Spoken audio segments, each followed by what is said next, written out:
মা সারদা রামকৃষ্ণ আশ্রম পলাশপাড়া নদিয়া মা সর্বমঙ্গলা মন্দির।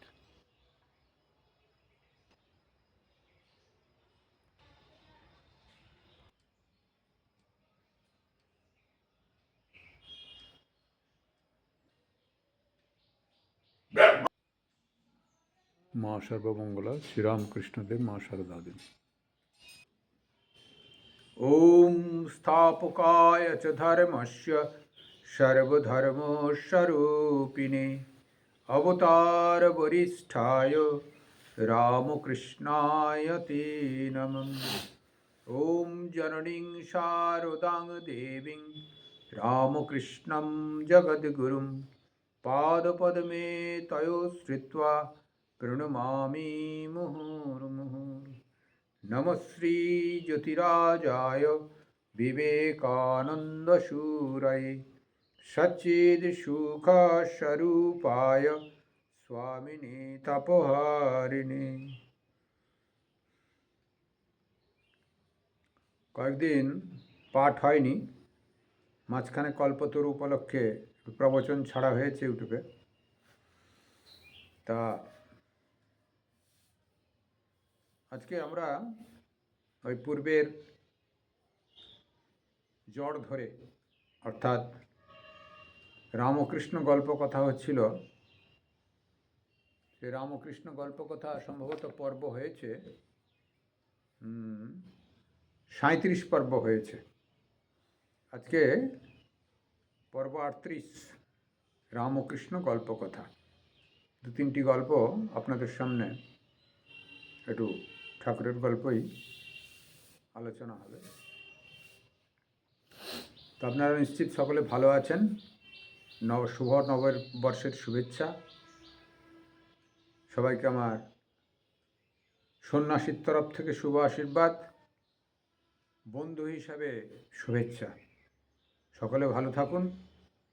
ভগবান সকলের বন্ধু হয়, সাধু সকলের বন্ধু হয়, পূজনীয় হিসাবে আশীর্বাদ।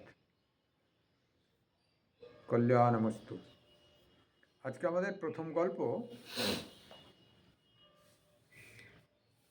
সম্ভবত গতবারে বালকের বিশ্বাস গল্প হয়েছিল। আজকে আমরা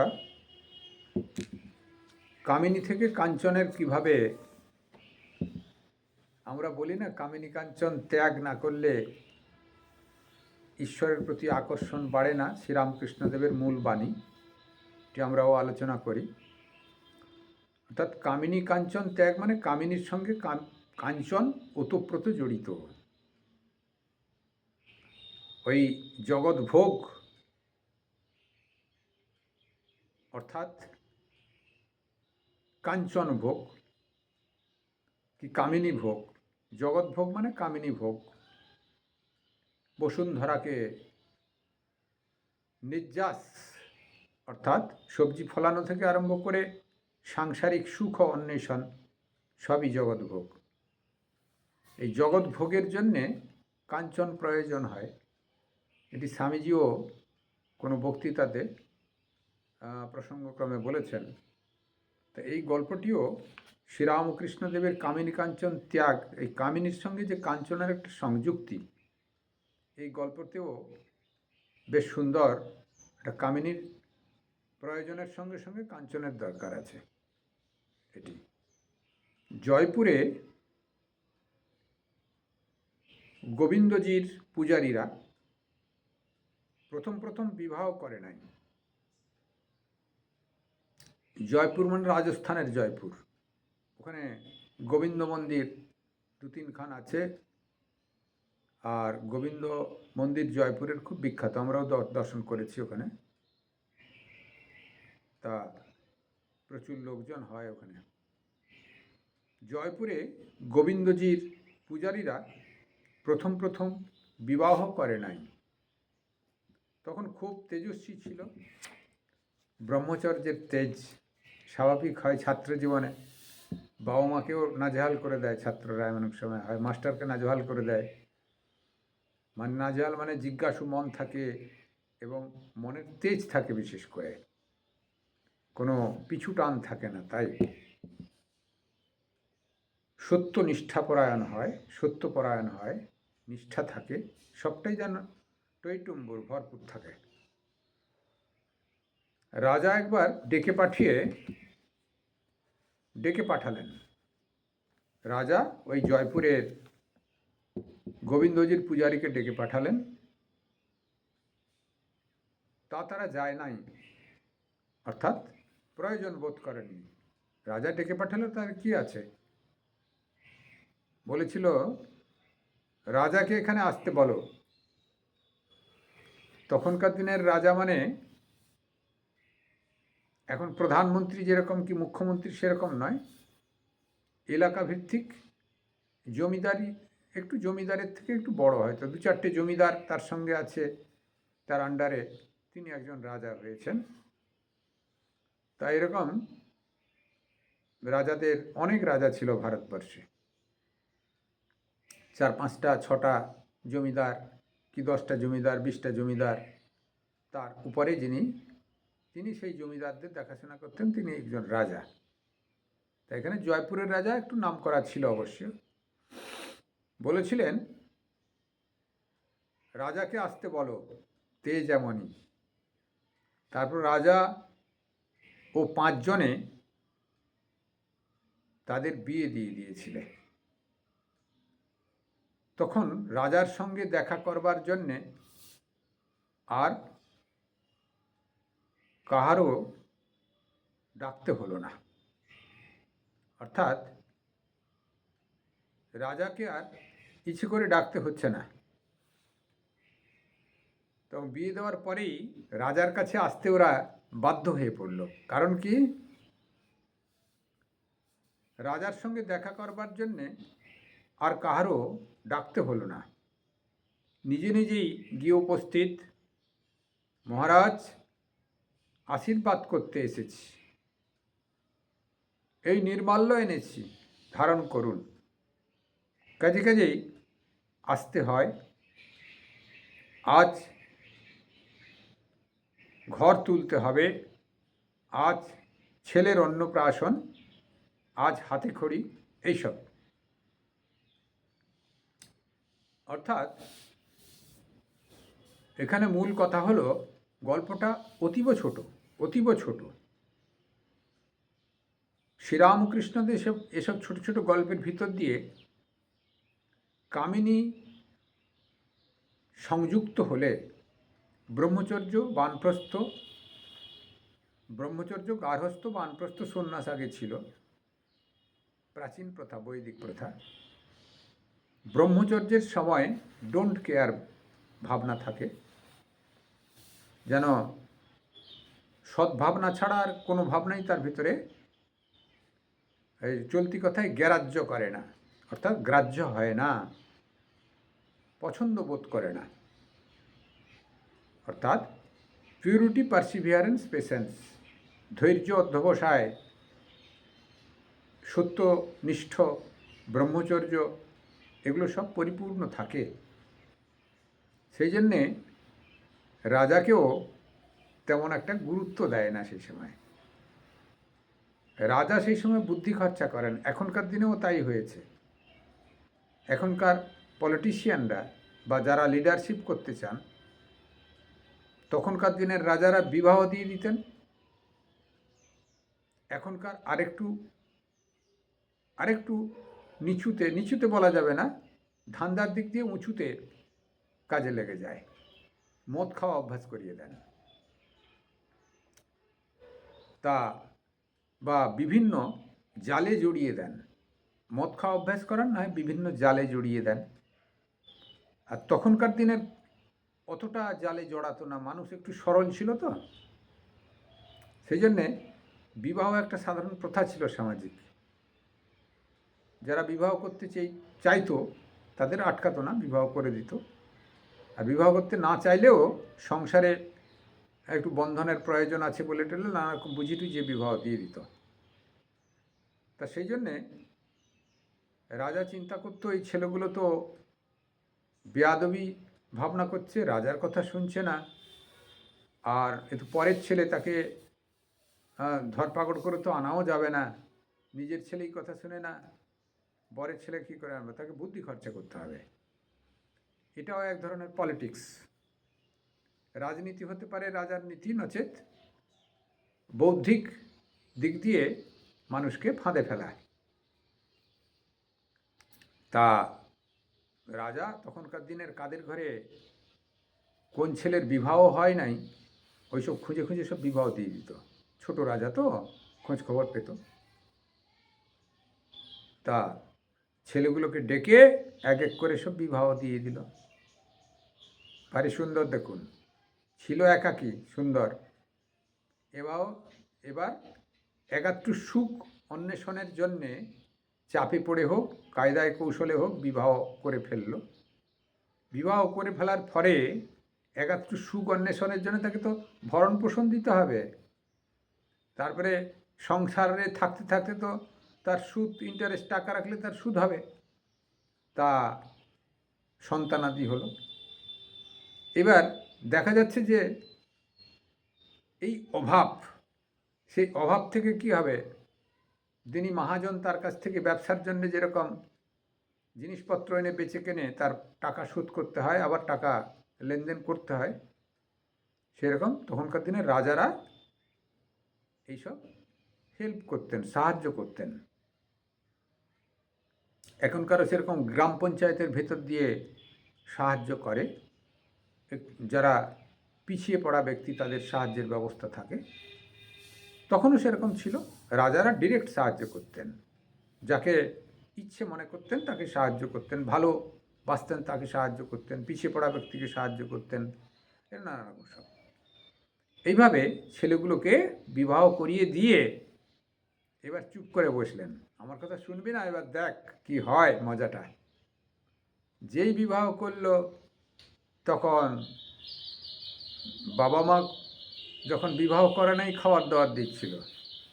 এবার যেই বিবাহ করলো বাবা মাও এখন হাত একটু গুটিয়ে নেবেন, স্ত্রী এসছে একটু কিছু দিয়ে দিয়ে তুই করে খা। তখন তার পেটের টানের জন্যে রাজার কাছে একটা চাকরির প্রার্থনা। সে কটোয়াল তখন হয়তো অফিসের কাজের জন্যে ডেকে পাঠিয়েছে, করেনি, এখন কটোয়ালগিরিও তাকে করতে হবে, কারণ ঘরে স্ত্রীর ভরণ পোষণ দিতে হবে, টাকা আনতেই হবে। তো যে কোনো একটা চাকরির জোগাড়ের জন্য চেষ্টা, সে রাজার কাছে উপস্থিত। আবার সন্তানাদি হয়ে গেল, তখন কোনো অছিলায়, যে কোনো একটা অছিলায় রাজার কাছে উপস্থিত হতে হবে। ঠাকুর মজা করে বলছেন, আজকে এই পুজো হয়েছে, আজকে এই পুজোর দিন আছে, আপনি একটু আশীর্বাদ নেন।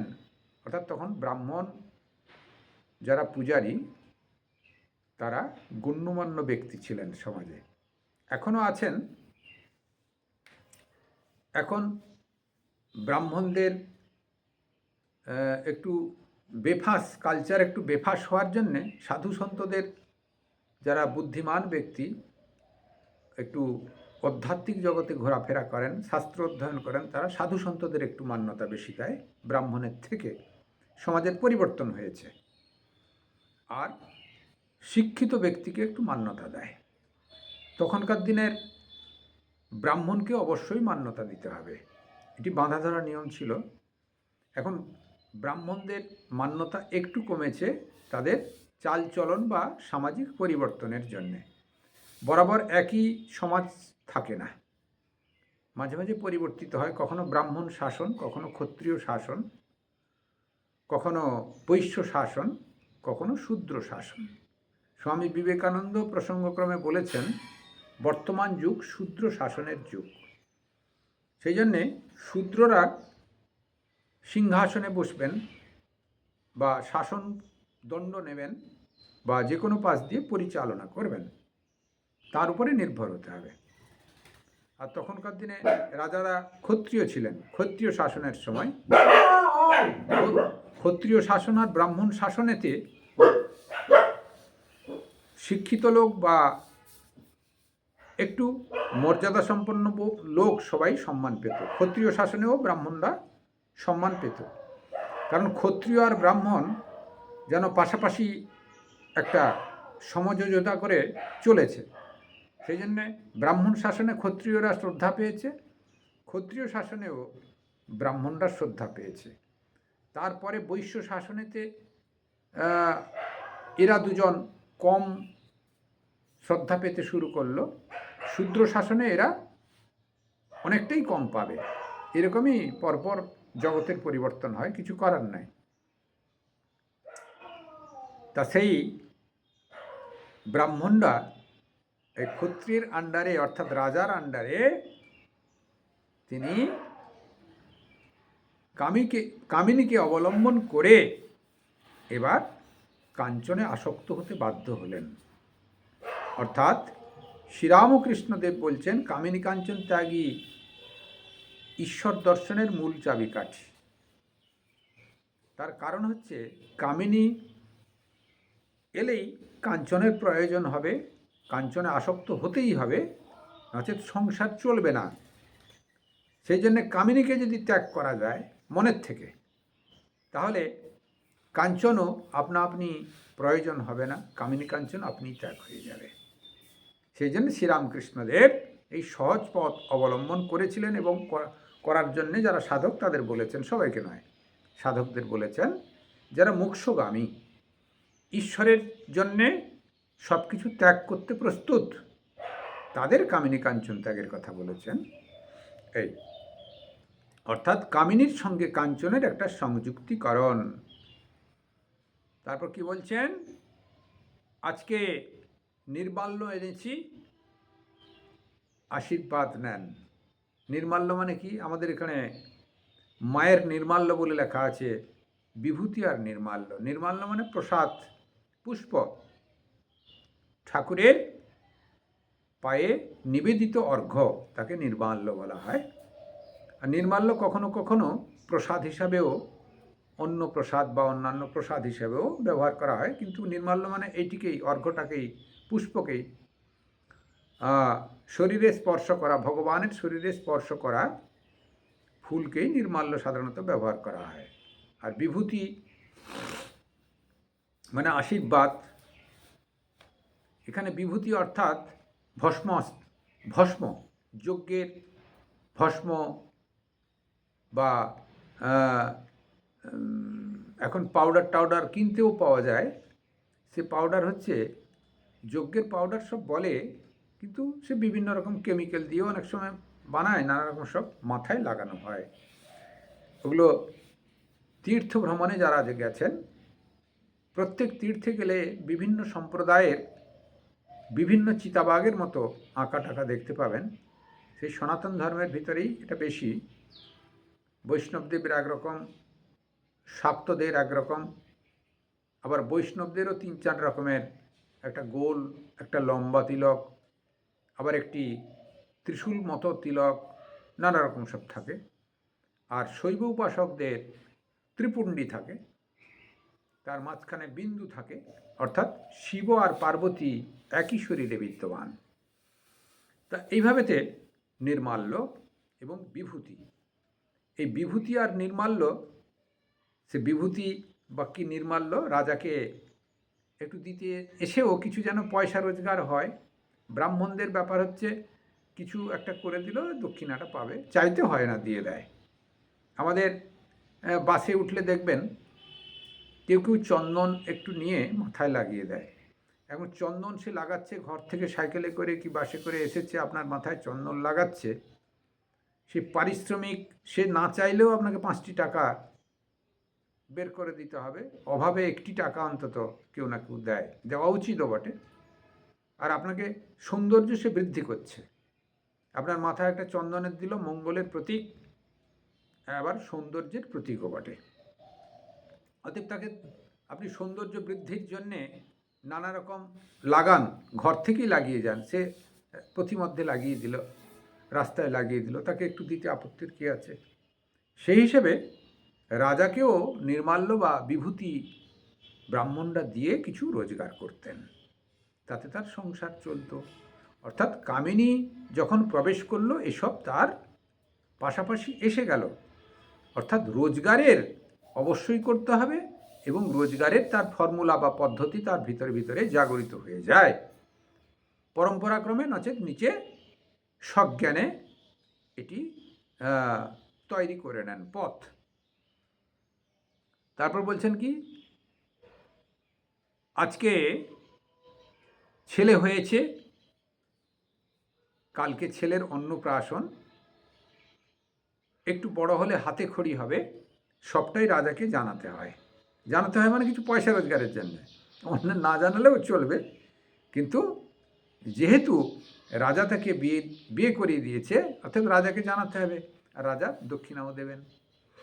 তা এইভাবে কামিনীর সঙ্গে কাঞ্চন সংযুক্ত, অর্থাৎ কামিনী থেকে কাঞ্চন যেন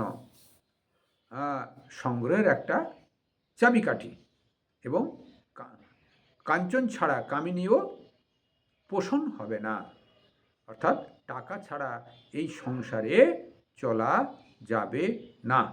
বিশেষ করে যারা এই গৃহস্থ আশ্রমে প্রবেশ করেছেন, টাকা ছাড়া চলবে না। গৃহস্থ আশ্রম ছাড়াও মিতব্যয়িতা হয়ে যতটুকু চাওয়ার দরকার নেই, যতটুকু পেলো তাতে পাথেয় যাওয়া আসা খরচা কি একটু আশ্রমে থেকে ভোজন টোজন হয়ে যায়। কারোর কিছু যদি টুকিটাকি নেশাও থাকে, পান খাওয়ার নেশা কি অন্য কিছু থাকে, সেও চলে যায়, অসুবিধা হয় না। কিন্তু সংসার করলে কাঞ্চনটা অবশ্যই প্রয়োজন। সেই জন্যে কামিনী হলে কাঞ্চন সংগ্রহের একটা রাস্তা খুলে যাবে, যদি না খুলে নিজেকে তৈরি করতে হবে। কামিনীর সঙ্গে কাঞ্চন অত্যন্ত সংযুক্ত, এটি গল্প। কামিনী থাকলে কাঞ্চন সংযুক্ত হবেই হবে। ঠাকুরের এই গল্পটা ভারী সুন্দর। বিয়ে দেওয়া, প্রথমে ব্রহ্মচারী অবস্থায় কথা শুনছে না, তাকে বেগড়বাই করছে, তাকে কায়দা করে বাবা কি রাজা যার যেমন সুবিধা তাকে ফাঁদে ফেলে দিল, বিয়ে করিয়ে দিল। আগেকার দিনে গল্প ছিল, ছেলেটা বয়ে যাচ্ছে, গাছতলায় একটা আশ্রয় করে দাও। মায়েরাও বলতো, ঠাকুমারাও বলতেন, শুনেছি ছোটবেলায়। অর্থাৎ বিয়ে দিয়ে দাও, আর ঘর থেকে বেরোতে পারবে না, বউর চাপে থাকবে, এবং টাকা রোজগারের চিন্তাতে সকাল থেকে সন্ধ্যে পর্যন্ত কেটে যাবে, আর ফুসরুত পাবে না।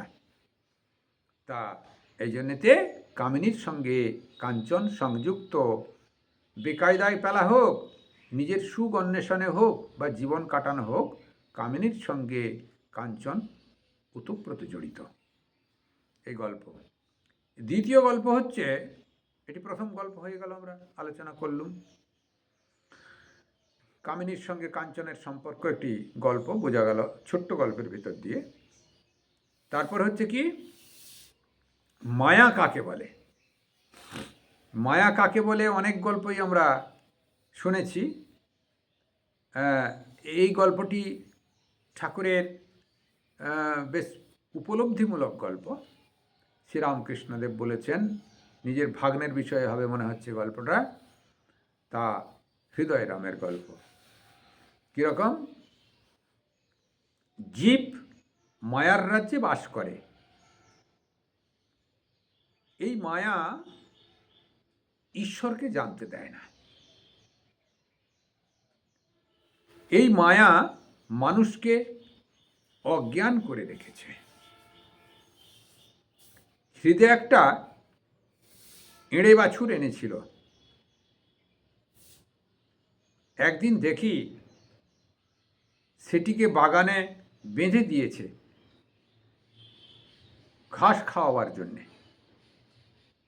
আমি জিজ্ঞাসা করলাম, হৃদে, ওটাকে রোজ ওখানে বেঁধে রাখিস কেন রে? শ্রীরামকৃষ্ণদেব আদৌ জানেন না ও যে বাছুরটা কিনেছে, বেঁধে রেখেছে এবং ঘরে নিয়ে, মানে ওই কামারপুকুরে নিয়ে যাবে, কামারপুকুরে না, কামারপুকুর পেরিয়ে ওর গ্রামেতে নিয়ে যাবে দেশরাতে।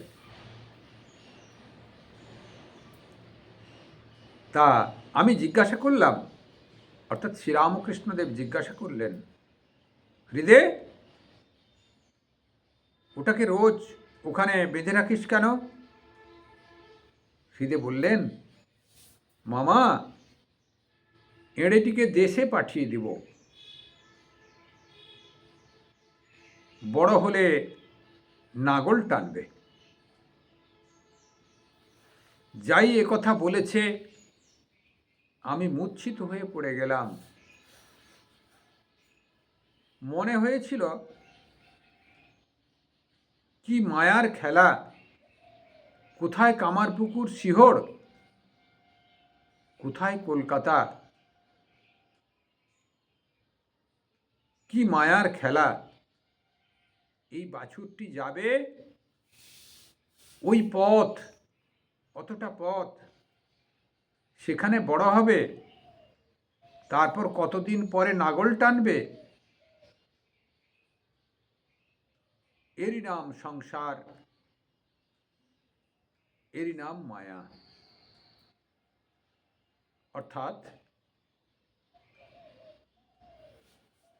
ঠাকুর শ্রীরামকৃষ্ণদেব বিষয়শূন্য ব্যক্তি ছিলেন। তিনি খেতেন আর মায়ের নাম করতেন, এর বাইরে কিছু গুরুত্ব দিতেন না। আর ওনাকে জমিদারি থেকে, তখনকার দিনের 8 টাকা বেতন ছিল পূজারীর, বড় পূজারি তো, এখন হয়তো সেটা 80,000 টাকা হবে, তা বেশি তো কম নয়। তিনি তা নিতেন না, খাজাঞ্জির কাছে জমা থাকতো। ঠাকুরের কাছে যেসব ভক্ত আসছেন সেসব যা খরচাখরচি হতো খাজাঞ্জি সব হিসেব রাখতেন। আবার শেষটায় মথুরবাবু মনে হয় সম্ভবত শ্রীরামকৃষ্ণদেবকে অনেক কিছু কাপড়ের পোটলা করে গয়না ফয়না দিয়েছিলেন প্রচুর। হয়তো সেই সব টাকা না নেওয়াতে গচ্ছিত ছিল, একসময় দিয়েছিলেন। শ্রীরামকৃষ্ণদেব নিজে ছুঁতেন না বলে তার ঠাকুরের এক পার্ষদকে, রাখাল কি শরৎ, যাই হোক তখনকার দিনের কি লেটো, এই মুহূর্তে আমার ঠিক মনে নাই, শরৎ হতে পারে সম্ভবত, তাকে দিয়ে বলরাম বসুর কাছে নিয়ে গেছিলেন। ঠাকুরের গলরোগ ধরা পড়ার 2-1 দিন আগে, অর্থাৎ ঠাকুর জানতেন ওনার গলরোগ হবে, ওনার শরীরও যাবে, ত্যাগ করবেন শরীর, উপলক্ষ করে। তার আগেই সারদা দেবীর বন্দোবস্ত করতে গেছিলেন। তিনি না স্পর্শ করে সেই পোটলাতে কি না আছে না আছে দেখে বলরামবাবুকে দিয়েছিলেন। বলরাম বোস, ঠাকুরের যিনি রসদদার বা ঠাকুরের কেল্লা বলা যেতে পারে, বলরাম মন্দির এখন বলা হয়, তখনও বলা হতো। ঠাকুরের যা কিছু প্রয়োজন তিনি মেটাতেন এবং কার্পণ্যবোধ করা নয়, বরঞ্চ বলতেন যা দরকার এখান থেকেই বলবেন। তা এইভাবেতে ঠাকুরের রসদদারই তিনি ছিলেন। সেই জন্যে উনার কাছেই জমা দিয়েছিলেন, বলেছিলেন এ তো চলে যাবে, বলছে আপনার আগে আমি যেন যেতে পারি। বলছে তা কী করে হয়, এ বলে গেল তোমাদের কাঁধে চড়ে যাবে, এই শরীর তোমরা কাঁধে বয়ে নিয়ে যাবে। তাই ঠাকুরের শেষ কথা ছিল বলরামবাবুর সঙ্গে কাঁধে শরীর যাওয়ার কথা প্রসঙ্গে এই কথাই বলেছিলেন, এই শরীর তোমাদের কাঁধে চড়ে যাবে। সেই জন্যে এ তো আমার কি কি করা বউ, তখনকার দিনে বলতো গো, ওই সামাজিক বিবাহ করা স্ত্রী, তার জন্যে আমার কর্তব্য একটা থাকে, আমার অবর্তমানে তার যেন অভাব কিছু না হয়। তুমি দেখবে, এটুকু মথুরবাবু দিয়েছিলেন, আমি খুলেও দেখিনি কি আছে, তুমি খুলে দেখবে, দেখে তোমার জমিদারিতে খাটাবে, আর আমার অবর্তমানেও ওই আমার সারদার যেন কষ্ট না হয়। এটি ঠাকুর বলে গেছিলেন। তা দেখুন, এটি নিজে স্পর্শ করেননি কামিনী কাঞ্চন, তিনি ভগবানের নামে ভাবিত ছিলেন। কর্তব্যবোধে স্পর্শ না করলেও নিজের স্ত্রীর জন্য ব্যবস্থা করেছিলেন ঠিকই, কিন্তু এই যে একটি বাছুরকে নিয়ে এসে কলকাতা থেকে হাঁটাতে হাঁটাতে নিয়ে কামারপুকুর ছাড় হয়ে শিহর যাবে ঠাকুরের ভাগ্নের বাড়ি, সেখানে হয়তো 5 বছর থাকবে, তারপর চাষবাস করে ধান অর্জন হবে। এই এতটা পথ পাড়ি দেওয়া, মনের পাড়ি, এতটা বিষয় ভাবনা, তাতেই ঠাকুর যেন অজ্ঞান হয়ে গেছিলেন। আমি যার সঙ্গ করছি বা যে আমার সেবা করছে সে এত বিষয়ী, আমি যা কামিনী কাঞ্চন স্পর্শ করতে পারি না, হাত বাঁকা হয়ে যায় কাঞ্চন স্পর্শ করতে গিয়ে, আর এইটুকু টাকা রোজগার হবে বলে 10 বছর আগের থেকে তার প্ল্যান করছে। একটি বাছুর এনেছে, তাকে তার দেশে নিয়ে যাবে, সেটি বড় হবে, নাগল টানবে, চাষ করবে, ধান ফলবে, সেই ধানে ভরণ পোষণ হবে, বিক্রি করে টাকাও হবে।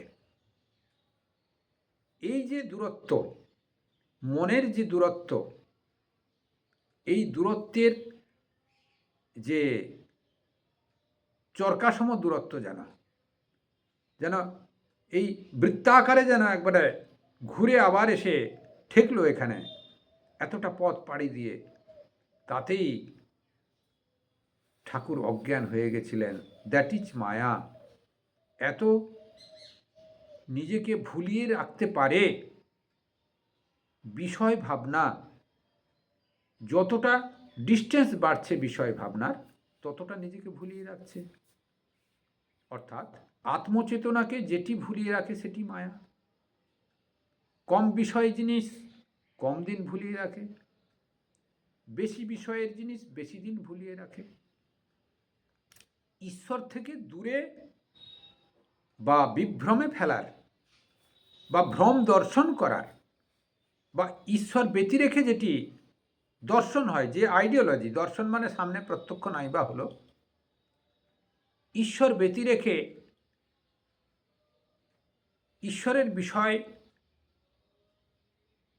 না ভেবে তার বিপরীত চিন্তাকে বাড়িয়ে দেওয়াই মায়া।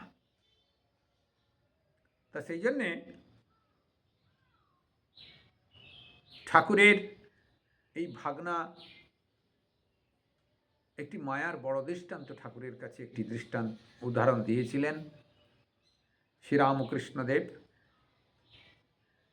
এটি হৃদয়রাম, ঠাকুরের ভাগ্নে, যিনি সেবা করতেন। তো ঠাকুর সেখানে অজ্ঞান হয়ে গেছিলেন। এরই নাম সংসার। সংসার ঈশ্বরকে এইভাবে ভুলিয়ে দেয়। একটি ছোট্ট বাছুর, সে কলকাতা থেকে যাবে তার দেশে শিহর, সেখানে 10 বছর থাকবে কি 5 বছর 7 বছর থাকবে, ভরণ পোষণ করে বড় হবে, তারপর নাগল টানবে, ধান রোজগার হবে, তাকে বেচে পয়সা হবে। অর্থাৎ ঈশ্বর থেকে এতটা ভুলিয়ে রাখলে পরে এত বিষয় চিন্তা হয়। সেই জন্যে শ্রীরামকৃষ্ণদেব বলছেন, ঈশ্বর থেকে অনেক দূরের চিন্তা এগুলো, সেই জন্যে এটি বিশেষ মায়া। এই মায়াতে এত গভীর সংসারে চিন্তা করলে ঈশ্বরকে চিন্তা করা যায় না, ঈশ্বরের ঠিক বিপরীত চিন্তা হয়। সেই জন্য শ্রীরামকৃষ্ণদেব বিষয় চিন্তা করতে পারতেন না। হাতে জল অঞ্জলি দিয়ে জল দিতেন সূর্যকে, জল হাতে থাকতো না, তাকে হৃদয়রাম বা অন্যান্য কেউ বলতো গলিত হস্ত, এখনকার দিনের সব বিজ্ঞানের ভাষা ধরে নিতে পারেন, তা নয়। অর্থাৎ জল বিষয়ের বস্তু, ঠাকুর সেই জলটাও পর্যন্ত তুলতে পারতেন না, আঙুল ফাঁকা হয়ে যেত, অর্থাৎ জোরপূর্বকও তুলতে পারতেন না। কিন্তু এখন একটা বাচ্চা ছেলেকে দেখবেন, যখন জলটা বন্ধ করতে হয়, আপনি হয়তো জলটা বন্ধ করে দিচ্ছেন, হয়তো একটু লিকেজ পড়ে যাবে, কিন্তু বাচ্চা ছেলেকে বলবেন এত কর্কশ করে বন্ধ করবে, আর খুলতে আপনি হয়তো পারবেন না, খুব বিষয়ী হবে সে। অর্থাৎ বিষয় চিন্তা যার যত বেশি, তার তত আঁট বেশি, কোনো একটা সাবজেক্টে আঁট বেশি, ঈশ্বর বাদ দিয়ে। ঈশ্বরের সাবজেক্টে আঁট থাকলে এগুলো সব আলগা হয়ে যাবে। আর জগতের আঁট বেশি যখন হবে, ঈশ্বর সাবজেক্টটা আলগা হয়ে যাবে, আত্মচেতনাবোধটা আলগা হয়ে যাবে। দুটো বিপরীত মেরু। সেই জন্যে বিষয় চিন্তা যার যত বেশি মনের ভিতরে প্রভাব পড়বে, তার ঈশ্বরের চিন্তা তত কমতে শুরু করবে বা কমে যাবে। সেই জন্যে এই ঘটনাটাকে একটি বড় মায়ার ব্যাপার শ্রীরামকৃষ্ণদেব অনুভব করেছিলেন। কারণ তার কাছে থাকে তার ভাগনা, সে যদি অত বিষয়ী হয়, তাহলে সাধারণ মানুষ কি হবে? যিনি অবতার পুরুষের সঙ্গে সঙ্গে ঘুরে বেড়াচ্ছেন, সে যদি এত বিষয়ী হয়, তাহলে সাধারণ মানুষ কত বিপাকে চলে। তাকে টেনে আনা এত সহজ নয়, বা তার মন পরিশুদ্ধ হয়ে ঈশ্বরের প্রতি আকর্ষিত হওয়া এত সহজ নয়। আজকেই দুটো গল্প বলা হলো। একটি হচ্ছে কামিনী থেকে কাঞ্চন, বা কামিনী কাঞ্চন পরস্পর ওতপ্রোত জড়িত, কামিনী এলে কাঞ্চন আসবেই।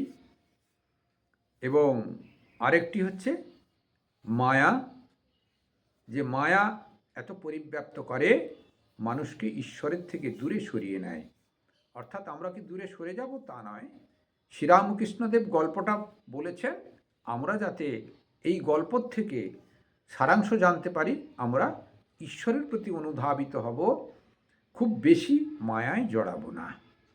এটি ওম নিরঞ্জনম নিত্যমনন্তরূপম ভক্তানুকম্পাধিত বিগ্রহম বহি ঈশাবতারং পরমেশমিড্ডম তম রামকৃষ্ণম শিরসা নমামি। আপনারা সকলে ভালো থাকুন, সকলের মঙ্গল হোক। এটি অবশ্যই অনুধাবন করবেন, শ্রবণ করবেন, শেয়ার করবেন, যারা সাবস্ক্রাইব করেননি করবেন, সবার কল্যাণের জন্য। জয় ঠাকুর, জয় মা, জয় স্বামীজি।